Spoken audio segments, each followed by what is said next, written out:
송영주TV의 송영주 김진수입니다. 자, 9월 A매치 기간이 지나가고 있습니다. 대한민국 대표팀이 1승 1무를 기록했죠. 상당히 좀 아쉬운 출발이긴 했지만은 레바논에게 1대0으로 승리를 거두면서 나는 권창훈이 해낼 줄 알았다고 여하튼 1승 1무를 기록하면서 나름대로 분위기 반전을 성공을 했고요. 저희가 얘기하고자 하는 거는 대한민국 대표팀 이야기가 아니라 네덜란드 대표팀 얘기입니다. 아니, 왜? 제가 지난 영상들을 좀 봤는데 다시 약간 살이 올랐더라고요. 누구? 내 살이. 아. 그래서 약간 동그란가 싶어서 왜 그런가 싶더니 일단 가을이 다가오고 있고 반알님이 돌아오셔서 아니 야 반알이 돌아오면 살이 찌는 거야? 아 나의 또 히어로시잖아. 또 한국 뭐 해외 축구 팬들은 굉장히 또 안 좋아하시는 분들도 많지만은 저는 또 이 반알림 덕분에 또 해외 축구에 입문하게 된 케이스라서 또 무척 반갑습니다. 네, 사실 9월 A매치 기간 동안 얘기해야 될 유럽 팀들이 많습니다. 많지. 왜냐면은, 그리지만 새끼도 있고. 네, 야 그리지만 중계했잖아. 진짜 대단하더라. 너무 얄밉더라. 좀 얄밉더라. 자식 진짜. 여하튼 그걸 떠나서 얘기할 팀들이 많긴 하지만 그 중에서도 네덜란드 대표팀을 얘기하는 이유는 바날 감독이 돌아왔는데 데파이가 미쳐 날뛰고 있다. 신나? 와, 데파이 진짜 대단해. 좋아? 좋아. 나 터키전 해트트릭 미치는 줄 알았다. 진짜 터키전은 데파이 모든 것을 보여줬다고 해도 과언이 아니야 진짜. 완벽한 해트트릭 아닙니까? 페이드 골, PK 골, 헤더 골. 어시스트도 하고 퇴장도 유도하고 정말 경기를 지배했다라고 해도 과언이 아니에요. 사실 A매치 9월에 어떻게 본다면은 각 팀들이 3경기씩을 치렀죠. 예, 네덜란드도 3경기를 치렀는데 3경기 성적이 나쁘지 않습니다. 노르웨이전에서 1대1 무승부로 좀 아쉬움이 있었지만은 몬테네그로전에서 4대0으로 승리를 거두면서 분위기를 바꾸더니만 터키를 상대로 6대1 대승을 거뒀거든요. 나 이거 너무 좋아. 왜냐하면은 그 프랑크 데브르 체제에서 2대4로 졌을 때 너무 빡쳐 있었거든. 그리고 터키가 내 생각에 그날이었어. 그날 되는 날 엄청나게 좋았다기보다는 좀 되는 날에 기운을 받았거든. 그래서 빡쳐 있었는데 이날은 또 네덜란드가 되는 날이었죠. 네.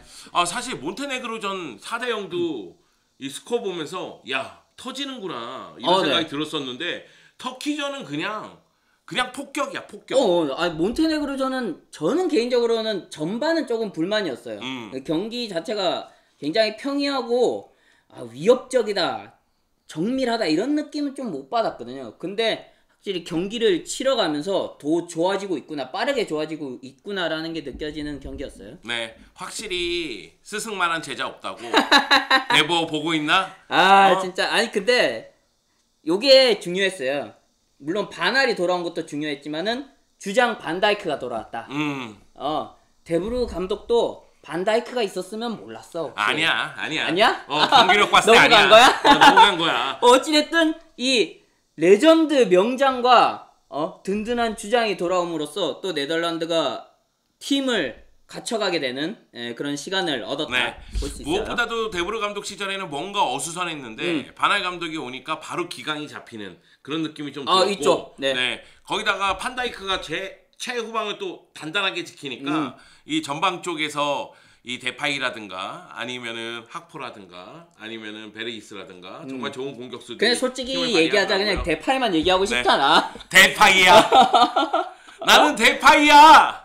정말 데파이가 대단하고 지금 A매치 골을 무서운 속도로 쌓아가고 있어요. 그러면서 네덜란드 통산 A매치 득점자 탑 10 안에도 들었고요.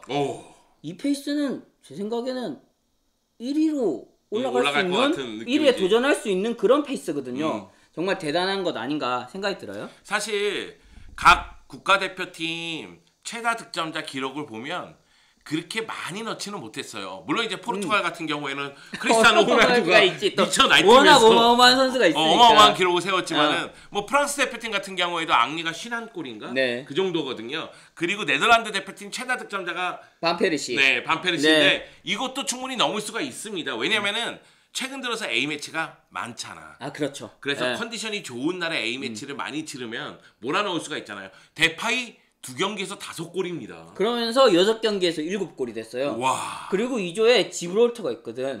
지브롤터에겐 좀 미안한 말이지만은 데파이가 예선 득점왕을 할 수도 있다라고 봐요. 이 페이스면은. 야, 지브롤터는 건들지 마. 아, 그래. 미안하다, 지브롤터야. 지브롤터 여기저기서 맞고 다녀. 그래. 그러고 싶지 않다. 근데 좀 고무적이었던 것?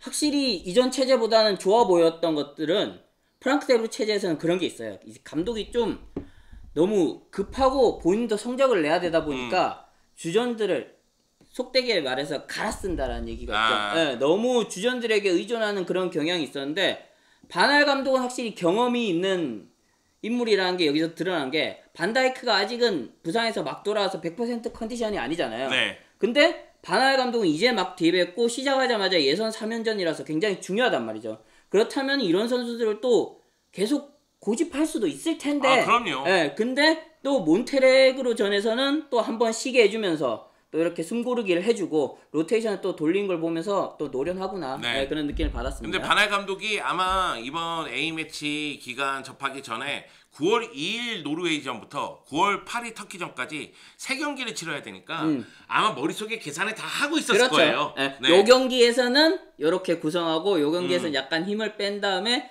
다음 경기에 또 이렇게 집중하자. 이런 어느 정도의 계획이 서 있지 않았나 생각이 들었어요. 네. 야, 그 사람이 보통 사람이냐? 반영감이 보통 사람이냐? 보통 사람은 아니지. 진짜 능구렁이 중에 능구렁이 아니냐? 반영감을 지금 몇 년째 보고 있지? 내가 한 30년 가까이. 야, 95년부터 봤다고 그러니까 하더라도 95년부터 봤어 저는. 그러면은 진짜 30년 가까이 26, 7년 그렇게 보고 있는데 정말 대단해. 그리고 터키전 보면서 벤치에 앉아 있는 바날의 모습을 보니까 여전하구나 이 사람. 여전히 열정이 살아있어. 카랑카랑한 게 또 느껴져. 여전히 사람은 쉽게 변하지 않는구나. 이런 생각이 좀 듭니다. 네. 자, 바날 감독이 다시 지붕 잡고 컨디션을 끌어올린 네덜란드고, 그러다 보니까 2022 카타르 월드컵 유럽 예선 G조에서 1위를 달리고 있습니다. 그런데 바날이 와서 뭐가 바뀌었기 때문에 이렇게 좀 탄력을 받은 거 아니겠어요? 그냥 계산을 잘해서, 그냥 로테이션을 잘 돌려서, 아니면 데파이빨, 아니면 판다이크가 돌아와서, 이렇게 얘기하기에는 뭔가 또 새로운 게 있지 않을까. 새로운 게 없는데. 뭐야? 제 생각에는 이제 3차전 이제 3경기를 했고 여기에서 바날 감독이 무슨 큰 변화를 줬다고 생각은 안 들어요. 그렇지만은 이전 체제에서 유로 2020에서는 또 5-3-1을 쓰기도 했고, 그 이전에는 4-2-3-1, 뭐 4-4-2, 4-3-3 이렇게 변화무쌍한 모습을 보여줬다면은 바날 감독은 딱 지휘봉을 잡고 일단은 네덜란드의 색채인 4-3-3 토탈 부트발을 가져가는 그런 형태로 시작을 했고, 그러면서 중심에 뭐 반다이크를 후방의 중심으로, 중앙에선 프랭키 데용을 또 수비형 미드필더로 중심을 잡게 해주고, 전방에는 데파이를 또 중앙에 세우면서 또 중심을 잡게 하는, 이러면서 뼈대를 잡아주는 좀 역할을 했다고 생각이 들고요. 그 와중에 학포를 주전으로 쓴다거나 교체로 흐라벤베르나 이런 선수들, 또 젊은 선수들을 쓰면서 또 세대 교체에 또 준비를 하는 그런 과정을 보여주지 않았나 생각이 들어요. 나는 이번 네덜란드 대표팀에서 프랭키 더용의 위치를 보면서 그런 생각이 좀 들었어요. 바르셀로나도 이 부스케츠의 대체 자원을 구하지 못하면 결국은 프랭키 더용을 부스케츠 자리에 쓰고, 그리고 박투박 미드필더를 영입하지 않을까라는 생각을 좀 하게 됐어요. 물론 이제 더용이 갖고 있는 공격적인 재능을 좀 소모하지 못하는 그런 상황이 될 수도 있겠지만, 나는 요런 주장이 나올 때 항상 이런 얘기를 해요. 프랭키 데용이 공격적으로 쓰는 타입으로 그렇게 변화하면 이런 유형의 선수는 어떻게 보면 몇 년 안에 몇 명씩 이렇게 나올 수 있는 그런 수준의 재능이라고 생각하거든요. 이게 프랭키 데용에겐 굉장히 좀 미안한 말이기도 하지만은 그만큼 이런 공격적인 재능 미드필더들은 쉽게 나올 수 있다라고 봐요. 근데 프랭키 데용이 후방에 섰을 때 이 프랭키 데용은 이게 쉽게 나올 수 있는 유형이 아니라고. 존재감이 있어서 그래서 중요하다고 보고, 부스케츠 대체자 얘기를 하실 때 부스케츠의 패스, 이런 열어주는 길목을 열어주는 이런 시야, 이런 것들을 대용이 대체를 할 수 없다라고 얘기하신 분들도 있어요. 근데 대용은 또 대용만의 강점이 있고, 패스로 못 열어주는 대신 전진성이나 이런 것들로 위해서 수적 우위를 가져다주고 팀에 이제 도움을 주는 그런 역할을 또 할 수 있거든요. 네. 그런 면에서도 또 충분히 고려해볼 만한 옵션이 아닌가 생각이 들어요. 네. 여하튼 그런 생각이 여기서 잠깐 왜 들었어요. 바르셀로나 얘기하고 있어? 여하튼 이제 네덜란드 바날 3기가 너무나 좋은 모습을 아. 보여줬는데 그러면 바날 1기와 2기 때는 어떤 모습이었을까? 한번 얘기해봐야지. 네네. 천당과 지옥을 오간. 바날 1기가 그렇게 좋지를 못했습니다. 1기가 지옥이지. 네. 우리나라 팬들이 많이 알고 있는 지옥. 네, 한일 월드컵에서 나오지 못한 지옥이죠. 네, 맞습니다. 네, 이때 당시에 B조에 속했고 포르투갈, 아일랜드와 함께 뭐 경쟁했었는데 결과만 말씀드리자면 6승 2무 2패 30득점 9실점이에요.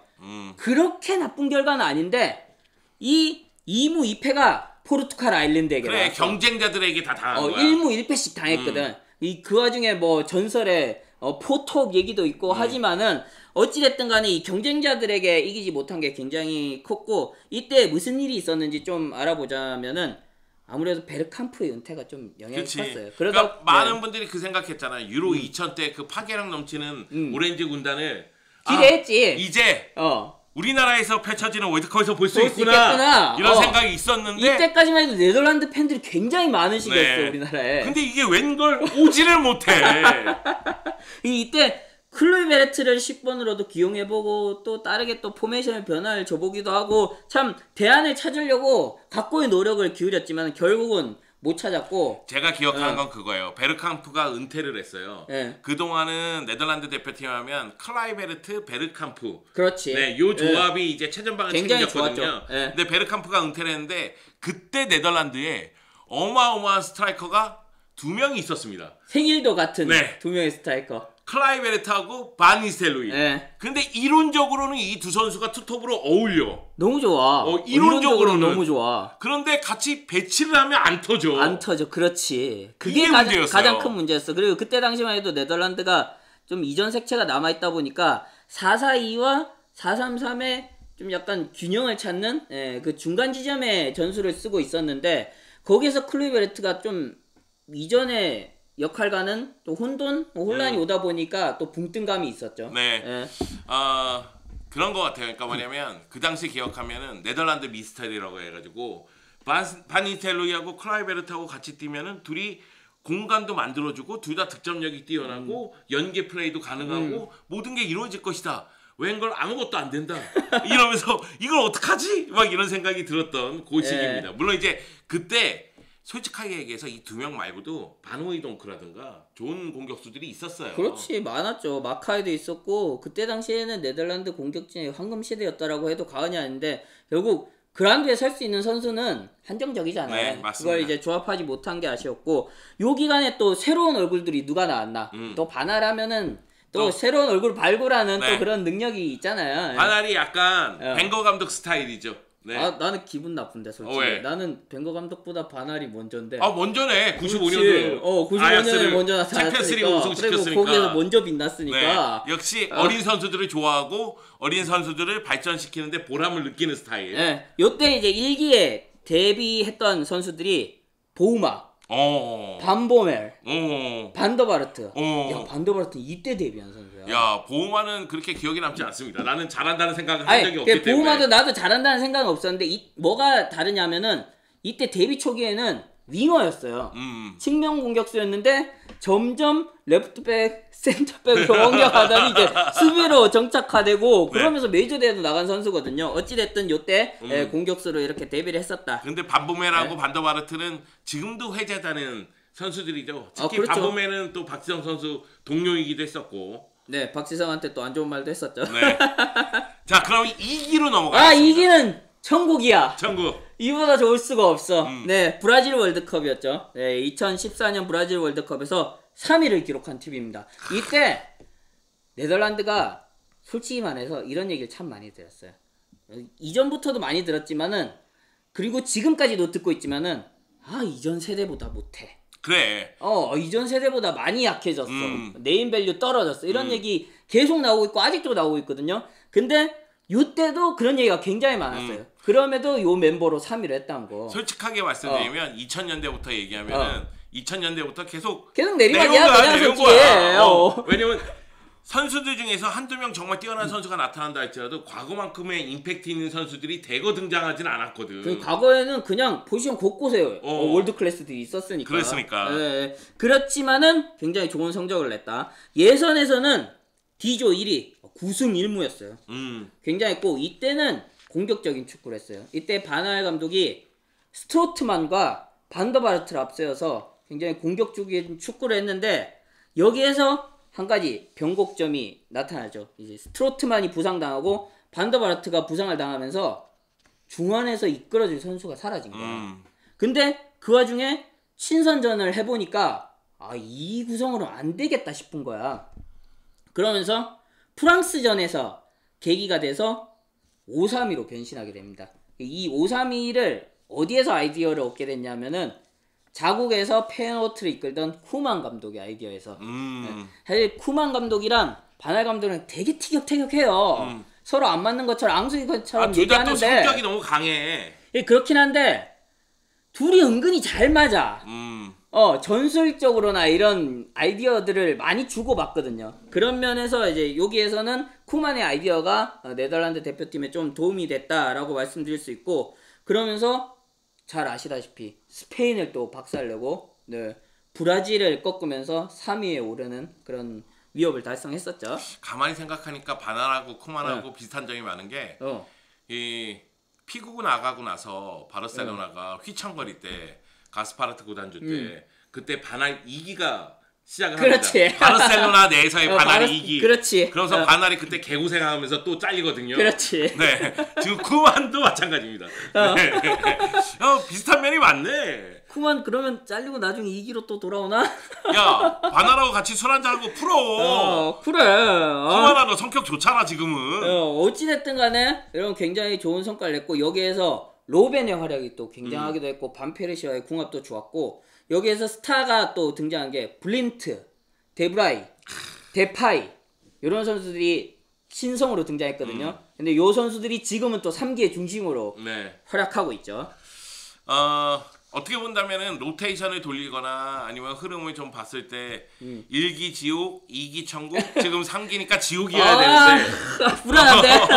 아니 사실 부임했을 때 좀 불안한 면은 있어요. 왜냐하면은 바날 감독에 대한 뭐 경력 이런 것들은 얘기할 건 없지만은 워낙 또 현직에서 떠나 있었던 기간이 길기도 하고, 그리고 시작부터 시험 무대야.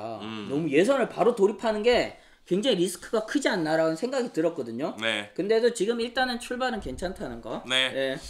과연 네덜란드의 첫 끝발이 개끝발인지 아니면 이대로 바날 감독이 탄력받아서 네덜란드를 월드컵 본선까지 이끌지 지켜봐야 되겠지만은 데파이 더용은 아껴 쓰시길 바라겠습니다. 아니 왜? 근데 프랭키 데용 데파이 전임 체제 때 보면은 정말 거의 풀타임이었거든 항상. 근데 바날 감독 싹싹 빼주잖아. 그래.